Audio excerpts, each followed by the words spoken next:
నమస్తే, welcome to 95 news. ముందుగా బులెటిన్లో హెడ్లైన్స్ చూద్దాం. ప్రముఖ టాలీవుడ్ హీరో అల్లు అర్జున్ అరెస్ట్. తన నివాసం నుండి పోలీసుల వాహనంలో చిక్కరపల్లి పోలీస్ స్టేషన్కు తరలింపు.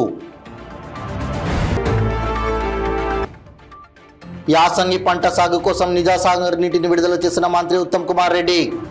దేశ చరిత్రలోని నిజాం సాగర్ ప్రాజెక్టుకు విశిష్టత ఉందన్న మంత్రి.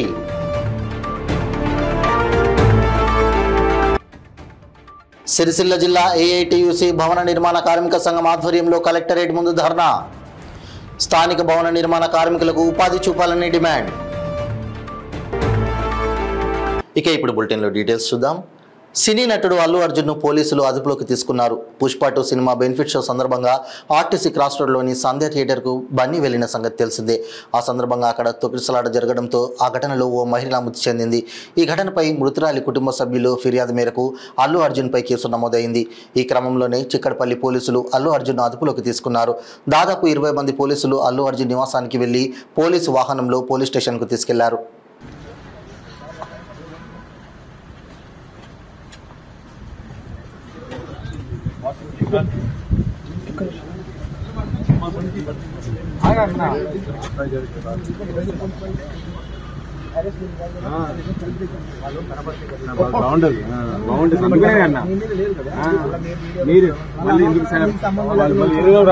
ఇంకా ఏ క్రెడిట్ వచ్చినా రాని నా చేతిలో ఉండాలి. గుడ్డైనా కాదు.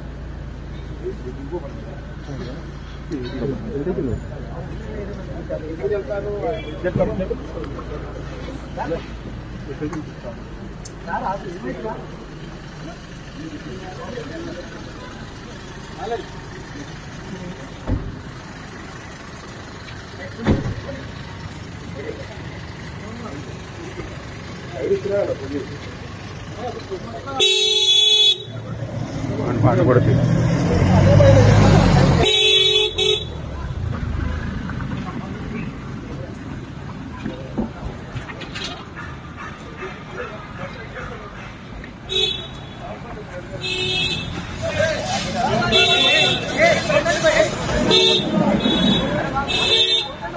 సార్ సార్ సార్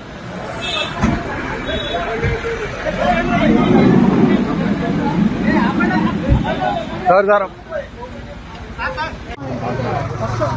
పోలీసులకు సంబంధించింది. ఇప్పటికీ యువకులు ఎంతో మంది డ్రగ్స్ అలవాటు పడేది మొత్తం సమాజం అలా ఖరాబ్ అవుతున్నది. కర్ణంలోనే ఇలాంటి సినిమా రావడం ఇది కరెక్ట్ కాదని చెప్పడం జరుగుతుంది. ప్రజలను చాలా మందిని ఎంకరేజ్ చేసి అలా చేస్తున్నారు కనుక ఇలాంటి పోలీసులు కూడా విధులుగా ఏర్పడడం జరుగుతుంది. మిత్రులారా,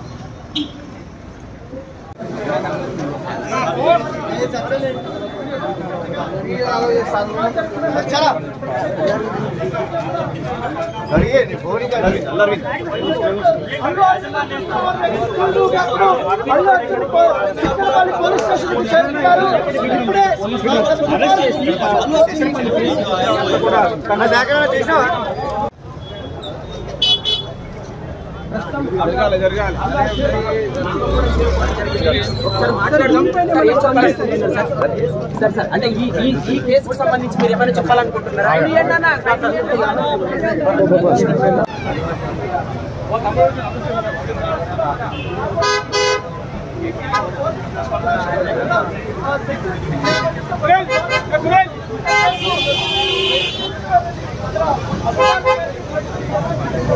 అరే పోనీ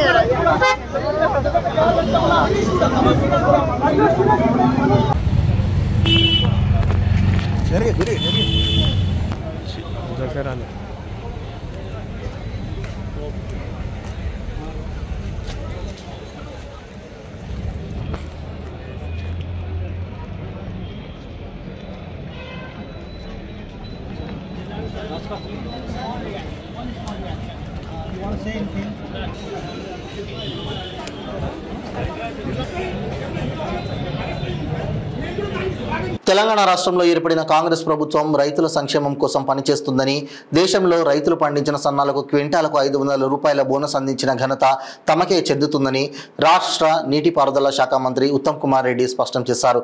కామారెడ్డి జిల్లాకు చెందిన మాజీ speaker Pocharam, Jukkal MLA Thota Lakshmi, Kantha Rao, Bodhan MLA Sudarshan రెడ్డిలతో కలిసి యాసంగి పంట సాగు కోసం నిజాం సాగర్ నీటిని విడుదల చేశారు.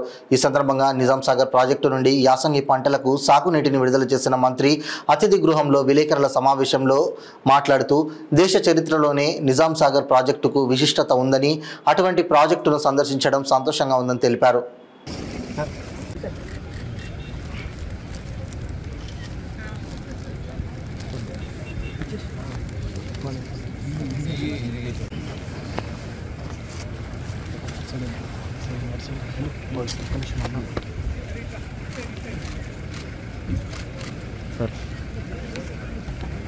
రాజాయ నమః మహాగణపతయే నమః మహాగణపతి దేవతః ఆనందమంగళ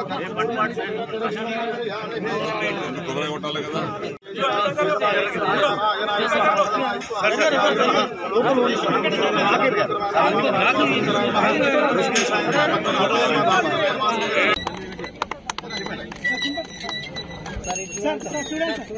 చూడండి ఓపెన్ అయిందా?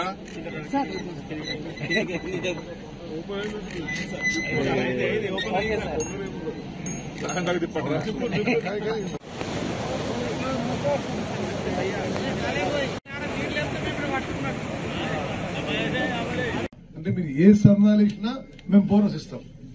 కానీ మా సూచన రైతులకు ఏంటంటే, మీరు తెలంగాణ సోనా గాని, బీపీటీ గాని, హెచ్ఎంటీ వేసుకోమని అగ్రికల్చర్ సైంటిస్ట్ చెప్తున్నారు. కొంత నాట్లు కూడా తొందరగా వేసుకోమని చెప్పి వారి సలహా చేస్తున్నారు. అది దృష్టిలో పెట్టుకోవాలి, రైతులు దృష్టిలో పెట్టుకోవాలని మనం చేస్తూ, వాళ్ళు ఏ సన్నాలు పండించినా ఈ ప్రభుత్వం 500 రూపాయలు బోనస్తో కొనుగోలు చేయబోతుంది. ఈ సంక్రాంతి తర్వాత రైతు భరోసాకి పైసలు విడుదల చేస్తాము. నిన్న మొన్న కట్టిన డ్యాములు ఇలా కూలిపోతున్నాయి. ఇది 1 ఏళ్ళు కట్టిన డ్యామ్ కూడా అట్నే ఉన్నది. అది మరి కఠినోళ్ళు కూలిపోయి. సిరిసిల్ల జిల్లా ఏఐటియుసి భవన నిర్మాణ కార్మిక సంఘం ఆధ్వర్యంలో కలెక్టరేట్ ముందు ధర్నా నిర్వహించారు.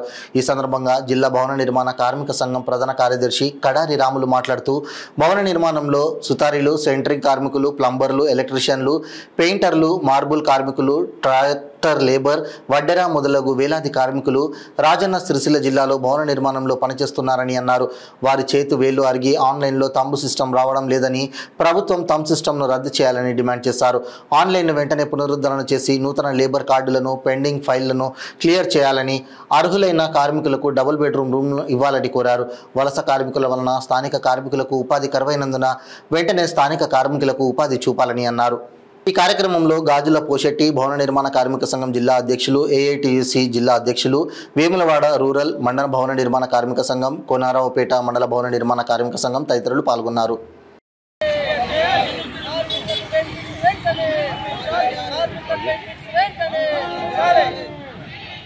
పరిష్కరించాలి భవన నిర్మాణ కార్మికుల సమస్యలు వెంటనే. పరిష్కరించాలి భవన నిర్మాణ కార్మికుల సమస్యలు వెంటనే.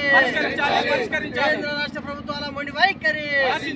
కేంద్ర రాష్ట్ర ప్రభుత్వాల మొండి వైఖరి. కేంద్ర రాష్ట్ర ప్రభుత్వాల మొండి వైఖరి. కార్మిక 44 చట్టాలను ప్రభుత్వ రంగంలో. కార్మిక 44 చట్టాలు ప్రభుత్వ రంగంలో.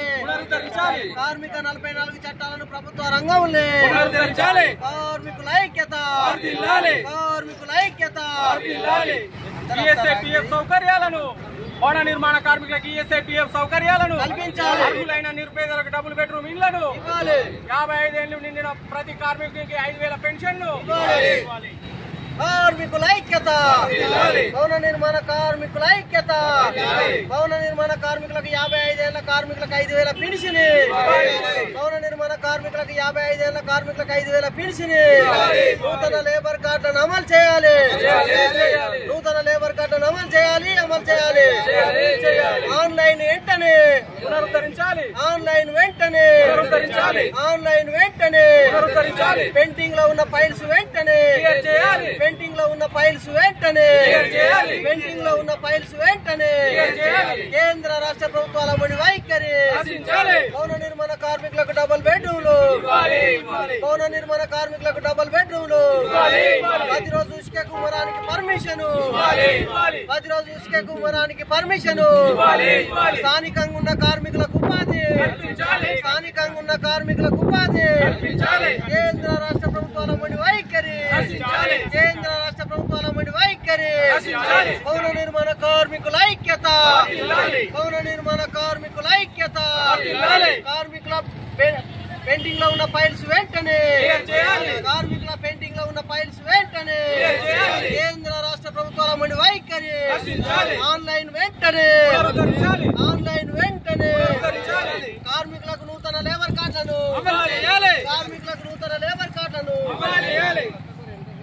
ములుగు జిల్లా మంగపేట మండలం చుంచుపల్లి వద్ద గోదావరి నదీ తీరం దాటిన పెద్ద పులి వాగొడ్డుగూడెం, రాళ్లగుంపు, మల్లూరు, తిమ్మాపూర్ మీదుగా తాడవాయి మండలం బీరెల్లి అడవిలో నుండి కొత్తగూడ అడవిలోకి ప్రవేశించినట్లుగా జిల్లా అటవీశాఖ అధికారి కిషన్ జాదవ్ తెలిపారు. గత 2 రోజులుగా మంగపేట అటవీశాఖ అధికారులు పులి అడుగు జాడలను సేకరిస్తూ ఏ దిశగా పులి సంచారం జరుగుతుందో జిల్లా అటవీశాఖ అధికారికి సమాచారం అందిస్తూ విధులలో నిమగ్నమైన అటవీశాఖ అధికారులు ఎట్టకేలకు ములుగు జిల్లా అటవీ ప్రాంతం నుండి మహబూబాబాద్ జిల్లా కొత్తగూడ అడవిలోకి ప్రవేశించినట్లుగా ధృవీకరించారు. మొత్తం గోదావరి రివర్ బెడ్ క్రాస్ అయిన తర్వాత చుంచుపల్లి, పుదర్పల్లి నుంచి లోపల ఫారెస్ట్ కి వెళ్ళింది. ఈ టైగర్ తో, ఈ పులితో ఎవరికి హాని లేదు, ఎవరికి ఇష్యూస్ లేదు, భయపడడానికి అవకాశం లేదు. ఆ పులి ఆయన పని చేస్తుంది అండ్ ఆయన రోడ్ మీద వెళ్తుంది. హ్యూమన్ సైడ్ నుంచి ఏ డిస్టర్బెన్స్ కాకుండా, ఏ డిస్టర్బెన్స్ లేకుండా ఆయనతో మనకి కూడా ఏం ఇష్యూస్ లేదు. సో ఇప్పుడు ఎక్కడ వరకు అంటే అది ఎట్లా వచ్చింది, ఎట్లా వెళ్ళిపోయింది? నా అది ఆలుబాక సైడ్ నుంచి వచ్చింది. ఇప్పుడు మంగాపేట్ ఫారెస్ట్ నుంచి, పుదర్పల్లి ఫారెస్ట్ నుంచి లోపల వెళ్ళిన తర్వాత కొత్తగూడెం సైడ్ లో వెళ్ళింది. అక్కడ కిన్నెర్స్ అని వైల్డ్ లైఫ్ శాంక్చురీ ఉంది, అక్కడ వెళ్ళింది. అక్కడ వరకు ట్రాక్ చేయడం జరిగింది. ఇవాళ కూడా ఒక 6 టీమ్స్ ట్రాక్ చేస్తున్నారు ఇవన్నీ మూవ్మెంట్. దాదాపు ఒక 40-45 మెంబర్స్ ఉన్నారు ట్రాక్ చేయడానికి. ఎనీ అప్డేట్స్ వస్తే చెప్తా. ప్రజల నుంచి కూడా సహాయం కావాలి, ప్రజల నుంచి కూడా ఆ టైగర్కి ఏం డిస్టర్బెన్స్ కాకుండా చూడాలి. కావలి నియోజకవర్గంలోని బోగోలు మండల కేంద్రంలో రైల్వే గేట్ నుండి ప్రజలు ఎదుర్కొంటున్న ఇబ్బందులను తొలగించడానికి ఫ్లైఓవర్ బ్రిడ్జి నిర్మాణం కోసం రైల్వే అధికారులతో కలిసి కావలి ఎమ్మెల్యే కావ్య కృష్ణారెడ్డి పరిశీలించారు. ఈ సందర్భంగా ఆయన మాట్లాడుతూ ఎన్నో సంవత్సరాల నుండి ప్రజలు ఈ గేట్ను రాకపోకలు సాగిస్తూ అనేక ఇబ్బందులు పడుతున్నారని, నెల్లూరు ఎంపీ వేమిరెడ్డి ప్రభాకర్ రెడ్డి సహకారంతో ఈ సమస్యలను పరిష్కరిస్తారని తెలిపారు. ఈ కార్యక్రమంలో నాయకులు, రైల్వే అధికారులు పాల్గొన్నారు.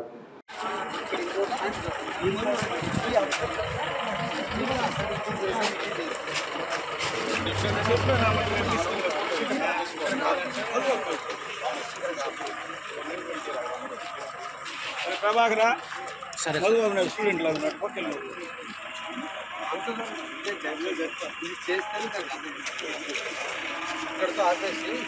ఇంకా డౌన్ తమ్ముడు చిలక పాస్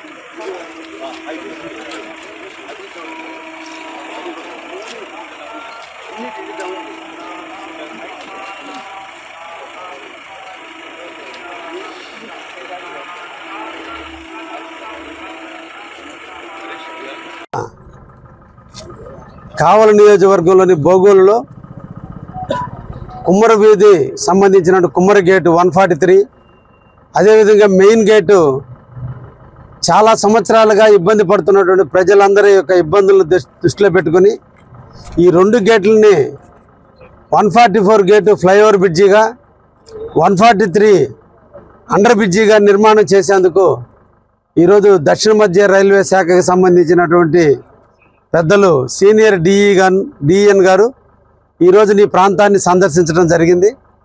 ఇక్కడ ఉన్నటువంటి ప్రజలందరూ కూడా వారికి ఉన్నటువంటి సమస్యలను కూడా వారి దృష్టికి తీసుకురావటం, వారు కూడా సానుకూలంగా స్పందించి తొందరలోని 2 కూడా బ్రిడ్జిలను కూడా ఏర్పాటు చేయడానికి వాళ్ళు సాంకేతికపరమైనటువంటి విషయాలన్నీ కూడా క్షుణ్ణంగా పరిశీలించిన తర్వాత తప్పకుండా దీని మీద డిపిఆర్ తయారు చేసి శాంక్షన్కి పంపిస్తామని కూడా వారు తెలియజేయడం కూడా జరిగింది. ఇది బోగోలుకు సంబంధించినటువంటి ప్రజలందరూ కూడా చిరకాలమైనటువంటి కోరికని, ఎన్నో సంవత్సరాలుగా ప్రజలు ఇబ్బందులు పడుతున్నటువంటి విషయాన్ని మేము కూడా వారి దృష్టికి కూడా తీసుకుపోవడం జరిగింది. సింగరేణి హెడ్ ఆఫీస్ వద్ద సింగరేణి కాంట్రాక్టు కార్మికుల సంఘం SCKS CITU ఆధ్వర్యంలో ధర్నా నిర్వహించడం జరిగింది. బూకియా రమేష్ అధ్యక్షతన జరిగిన ఈ ధర్నా కార్యక్రమంలో సింగరేణి కాలనీ ఎంప్లాయీస్ యూనియన్ రాష్ట్ర ప్రధాన కార్యదర్శి మంద నరసింహారావు మాట్లాడుతూ సింగరేణి కాంట్రాక్టు కార్మికులు గత 20 సంవత్సరాల పైచిలుకు నుండి సివిల్ డిపార్ట్మెంట్లో వాటర్ సప్లై డిపార్ట్మెంట్లో పనిచేస్తున్న కార్మికులకు అన్స్కిల్ వేతనాలు, కొన్ని ప్రాంతాల్లో సెమీ స్కిల్డ్ వేతనాలు ఇస్తున్నారని, carpenter work, machine work, plumbing work, welding work పనులలో నైపుణ్యం గల వారికి స్కిల్డ్ వేతనాలు ఇవ్వకుండా అన్స్కిల్డ్ వేతనాలు ఇస్తున్నారని తెలిపారు. కోల్ ఇండియా వ్యాప్తంగా నైపుణ్యం కలిగిన వారి పనుల ప్రాంతాల్లో కార్మికులకు స్కిల్డ్ వేతనాలు అమలు చేస్తున్నారని, ఆ విధంగా అమలు చేయాలని వారు డిమాండ్ చేశారు. మన సింగరేణిలో నైపుణ్యం గల స్కిల్డ్ పనులు చేస్తున్న కార్మికులకు అన్స్కిల్డ్ వేతనాలు ఇస్తూ వారి శ్రమను దోచుకుంటున్నారని ఆవేదన వ్యక్తం చేశారు. CITU జిల్లా సహాయ కార్యదర్శి వీరన్న మాట్లాడుతూ నైపుణ్యం గల పనిచేస్తున్న కార్మికులకు కోల్ ఇండియాలో ఇస్తున్న మాదిరిగానే స్కిల్ వేతనాలు అమలు చేయాలని డిమాండ్ చేశారు. అనంతరం సింగరేణి GM పర్సనల్ గారికి CITU నేతలు, సింగరేణి కాంట్రాక్ట్ కార్మిక సంఘం నాయకులు వినతి పత్రాన్ని అందజేశారు.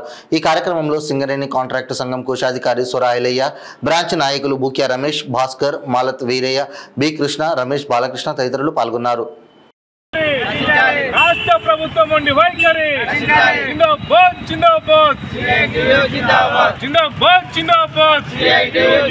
స్కిల్లు వేతనాలు, స్కిల్లుడు వేతనాలు, మాకు స్కిల్లుడు వేతనాలు ఇవ్వాలి. సివిల్ వర్కర్లకు స్కిల్లు వేతనాలు, స్కిల్లు వేతనాలు ఇవ్వాలి. స్కిల్లు వేతనాలు సివిల్ వర్కర్లకు స్కిల్లు వేతనాలు. జిందాబాద్ జిందాబాద్ జిందాబాద్ జిందాబాద్. సింగరేణి కాంట్రాక్ట్ కార్మిక సంఘం CITU ఆధ్వర్యంలో ఇక్కడ ధర్నాను నిర్వహించడం జరుగుతూ ఉంది. ప్రధానంగా సింగరేణి కాంట్రాక్ట్ కార్మికులు ఎవరైతే పనిచేస్తూ ఉన్నారో వారందరికీ కూడా కనీస వేతనాలు అమలు చేయాలి. 22వ జీవో ప్రకారం వేతనాలు ఇవ్వాలని చెప్పేసి డిమాండ్ చేస్తూ దశల వారీ ఉద్యమాలు నిర్వహించడం జరుగుతుంది. అందులో భాగంగా ఈరోజు హెడ్ ఆఫీస్ వద్ద ఒక్కొక్క రోజు ఒక్కొక్క డిపార్ట్మెంటు తీసుకొని సింగరేణి కాంట్రాక్ట్ కార్మిక సంఘం CITU ఆధ్వర్యంలో ఈరోజు సివిల్ డిపార్ట్మెంట్లో పనిచేస్తున్నటువంటి ప్లంబరు, అట్లాగే మేషన్ వర్క్, కార్పెంటర్ వర్క్ చేస్తున్నటువంటి ఏదైతే కార్మికులతోటి ఈరోజు ధర్నా నిర్వహిస్తూ ఉన్నాం. ఈ ధర్నా ముఖ్య ఉద్దేశం ఏంటంటే ఇప్పటికే అన్స్కిల్ వేతనాలు, స్కిల్ వేతనాలు, అట్లాగే సెమీ స్కిల్డ్, అట్లాగే హై స్కిల్డ్ వేతనాలు అమలు చేసే విధంగా సింగరేణి యాజమాన్యం అట్లాగే కోల్ ఇండియా వ్యాప్తంగా అమలు చేయాలని చెప్పేసి డిమాండ్ చేస్తూ ఉన్నాం. కానీ కోల్ ఇండియాలో అమలు చేస్తున్నటువంటి వేతనాలకు అనుగుణంగా సింగరేణిలో లేదని చెప్పేసి CITUగా మేము హెచ్చరిక చేయదలుచుకున్నాం. ఎందుకు అనంటే స్కిల్ వేతనాలు, నైపుణ్యం గల ఉన్నటువంటి వర్క్ విషయంలో కార్మికులు చేస్తున్నటువంటి ఆ స్కిల్ ఏదైతే ఉందో దానికి అనుగుణంగా వేతనాలు ఇవ్వకపోగా unskill payments, semi skills payments వస్తూ వారి శ్రమను దోపిడీ చేస్తున్నారు తప్ప కార్మికులకు ఎటువంటి న్యాయం చేయట్లేదని చెప్పేసి CITU SCKS డిమాండ్ చేస్తూ ఉన్నాం. కాబట్టి వెంటనే స్కిల్ వేతనాలు అమలు చేయాలి. కోల్ ఇండియాలో ఏ విధంగా అయితే హై స్కిల్డ్ అట్లాగే స్కిల్డ్, సెమీ స్కిల్డ్ వేతనాలు అమలు చేస్తూ ఉన్నారు దానికి అనుగుణంగా వెంటనే ఏదైతే పనిచేస్తున్నటువంటి పని ప్రాంతంలో చేస్తున్నటువంటి వర్కర్స్ ఎవరైతే ఉన్నారో వెంటనే సర్వే చేసి స్కిల్ ఏంటి, అన్స్కిల్ ఏంటి, అట్లాగే హై స్కిల్డ్ ఏ విధంగా వర్క్ చేస్తున్నారో వారందరికీ కూడా పెంచాలని చెప్పేసి, వేతనాలు పెంచాలని చెప్పేసి డిమాండ్ చేస్తూ ఉన్నాం. కాబట్టి ఈరోజు కార్పెంటర్స్, అట్లాగే ప్లంబింగ్ వర్కర్స్, మేషన్ వర్క్ చేస్తున్నటువంటి వారందరికీ కూడా స్కిల్ వేతనాలు ఇవ్వాలి. అట్లాగే వాళ్ళ నైపుణ్యం గల ఉన్నటువంటి వర్కర్స్ అందరికీ హై స్కిల్డ్ వేతనాలు ఇచ్చే విధంగా కోల్ ఇండియాలో తీర్మానం అయినట్లు, తీర్మానం ఏ విధంగా జరిగిందో ఆ విధంగా సింగరేణిలో అమలు చేయాలని చెప్పేసి విజ్ఞప్తి చేస్తూ ఉన్నాం. మీరు కనుక ఈ స్కిల్డ్, అన్స్కిల్డ్, హై స్కిల్డ్ వేతనాలు కనుక అమలు చేయకపోతే ఖచ్చితంగా రాష్ట్ర వ్యాప్తంగా, సింగరేణి వ్యాప్తంగా కూడా ఈ పోరాటాన్ని ఉధృతం చేస్తామని చెప్పేసి సింగరేణి కాంట్రాక్ట్ కార్మిక సంఘం CITUగా హెచ్చరిక చేయదలుచుకున్నాం. తెలంగాణ రాష్ట్రంలో పేద మధ్యతరగతి వర్గాలైన BC, SC, ST, EBC ప్రజలకు విద్య, వైద్యం, ఉపాధి, భూమి, ఇల్లు సాధనకై తెలంగాణ రాష్ట్ర వ్యాప్తంగా జిల్లా కేంద్రాల్లో కలెక్టర్లను మరియు మండల కేంద్రాల్లోని MROలకు వినతి పత్రాలను అందించిన పిదప ప్రభుత్వం నుండి ఎలాంటి స్పందన లేనందున తెలంగాణ రాష్ట్ర వ్యాప్తంగా ధర్మ సమాజ్ పార్టీ రిలే నిరాహార దీక్షలు చేపట్టింది. ఈ సందర్భంగా కామారెడ్డి జిల్లా కన్వీనర్ బులేనేశ్వర్ మాట్లాడుతూ ధర్మ సమాజ్ పార్టీ ప్రధానమైన డిమాండ్లు ప్రజలందరికీ నాణ్యమైన ఉచిత విద్యను అందించాలని మరియు ప్రతి గ్రామంలో అత్యాధునికమైన స్కూళ్లను నిర్మించాలని అన్నారు. ప్రజలందరికీ ఉచిత నాణ్యమైన వైద్యాన్ని, ప్రతి గ్రామంలో ఆధునిక హాస్పిటల్ని నిర్మించాలి అన్నారు. ప్రజలందరికీ చేసుకోవడానికి వారి అర్హతను బట్టి ఉపాధిని అందించి చేతి నిండా గౌరవప్రదమైన పనిని కల్పించాలని, అర్హులైన వారందరికీ సాగునీటి సౌకర్యంతో 1 ఎకరం వ్యవసాయ భూమిని ఇవ్వాలని, అర్హులైన వారందరికీ 200 గజాల స్థలంతో 4 గదుల ఇల్లుని నిర్మించి ఇవ్వాలని డిమాండ్ చేశారు. ఈ కార్యక్రమంలో రాష్ట్ర నాయకులు లక్ష్మణ్, జిల్లా నాయకులు రాజు, గంగరాజు, భూపాల్, రాజు, శేఖర్, కవిన్, లింగం, శివరామకృష్ణ, రాజలింగం తదితరులు పాల్గొన్నారు. ప్రభుత్వం మరి రాజ్యాన్ని పరిపాలించడం అసలు సమానత్వం ఎక్కడ చూస్తూ ఉన్నది? ఉన్నోడికి ఒక తీరుగా, లేనోడికి ఒక తీరుగా ఈ రాజ్యం పరిపాలిస్తున్నది. మరి లేని వాళ్ళు చచ్చిపోవాలన్నా మరి ఈ ప్రభుత్వం మరి దీని మీద ఖచ్చితంగా స్పందించాలా. అలాగే ఉపాధి, ఈరోజు తెలంగాణ రాష్ట్రంలో లక్షల మంది నిరుపేదలు నిరుద్యోగులై తిరుగుతూ ఉన్నారు, రోడ్ల మీద తిరుగుతూ ఉన్నారు. ఈ ఉద్యోగాలు ఇవ్వట్లేదు. మరి కనీసం ప్రభుత్వము లోన్లు ఇచ్చి, లేదంటే వాళ్ళకు ఎలాంటి అర్హతలు ఉన్నాయో వాళ్ళకు లోన్లు ఇచ్చి వాళ్ళకు అర్హతను బట్టి ఉద్యోగాలు కల్పించినట్టయితే ఈరోజు నిరుద్యోగం అనేది కొంచెం తగ్గుతూ ఉండే, ప్రతి ఒక్కళ్ళు కుటుంబం బాగుపడుతూ ఉండే. అది లేదు. అలాగే భూమి ఇల్లు, సామాన్యులకు భూమి అనేది ఒక ఆత్మగౌరవమైన విషయం. మరి భూమి లేని దాదాపు సగం మందికి భూమి లేదు తెలంగాణ రాష్ట్రంలో. దాదాపు తెలంగాణ రాష్ట్రంలో కొన్ని లక్షల ఎకరాల భూమి ఉన్నది. దాన్ని ప్రతి ఒక్క వ్యక్తికి సాగునీటితో సహా 1 ఎకరాన్ని భూమిని పంచినట్లయితే ఆ వ్యక్తికి, ఆ కుటుంబానికి ఆత్మగౌరవంతో బతకగలుగుతారు. ఇవి ఇవ్వకుండా ప్రభుత్వం కాని పథకాలు, పిచ్చి పథకాలు పెట్టి ప్రభుత్వం ప్రజల్ని మభ్యపెడతా ఉన్నది. కాబట్టి ఈ ప్రభుత్వం ఖచ్చితంగా ఈ 5 అంశాల మీద ఈ రోజు జరుగుతున్న అసెంబ్లీలో ఈ 5 అంశాల మీద మాట్లాడి పేద ప్రజలందరికీ భారత రాజ్యాంగం యొక్క మూల సూత్రం ఏంది? స్వేచ్ఛ, సమానత్వం, సౌభ్రాతృత్వం. మరి స్వేచ్ఛ లేదు ఈ తెలంగాణ రాష్ట్రంలో. విపరీతమైన దాడులు, ఆత్మహత్యలు జరుగుతూ ఉన్నాయి. మరి ఇవన్నిటినీ అసెంబ్లీలో మాట్లాడి ప్రజలందరికీ సమానంగా అన్ని పంచినట్టయితే ప్రజలందరూ సుఖ సంతోషాలతో ఉంటారని ఈ మీడియా ముఖంగా చెప్తా ఉన్నాము. మరి మీడియా కూడా ఇవన్నీ మరి ఈ అంశాలను ముందుకు తీసుకెళ్లాలని, ప్రభుత్వం దృష్టికి తీసుకెళ్లాలని మీడియా వారిని కూడా కోరుతా ఉన్నాము. మరి ఈ అవకాశం ఇచ్చినటువంటి మీడియాకు ధన్యవాదాలు. జై భీమ్. తెలంగాణ రాష్ట్ర వ్యాప్తంగా రిలే నిరాహార దీక్షలు ధర్మ సమాజ్ పార్టీ ఆధ్వర్యంలో రాష్ట్ర ఆదేశాల మేరకు చేయడం జరుగుతున్నది.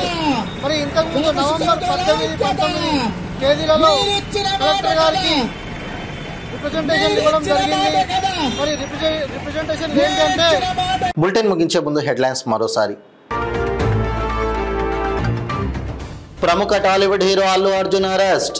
తన నివాసం నుండి పోలీసుల వాహనంలో చిక్కరపల్లి పోలీస్ స్టేషన్కు తరలింపు. యాసంగి పంట సాగు కోసం నిజాసాగర్ నీటిని విడుదల చేసిన మంత్రి ఉత్తమ్ కుమార్ రెడ్డి. దేశ చరిత్రలోని నిజాం సాగర్ ప్రాజెక్టుకు విశిష్టత ఉందన్న మంత్రి.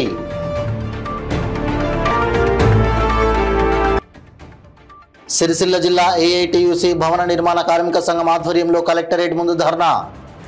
స్థానిక భవన నిర్మాణ కార్మికులకు ఉపాధి చూపాలని డిమాండ్. ఇవి బులెటిన్ అప్డేట్స్. మరిన్ని అప్డేట్స్ కోసం చూస్తూనే ఉండండి 95 న్యూస్. ప్రతి క్షణం ప్రజాక్షేమం కోసం. నమస్తే.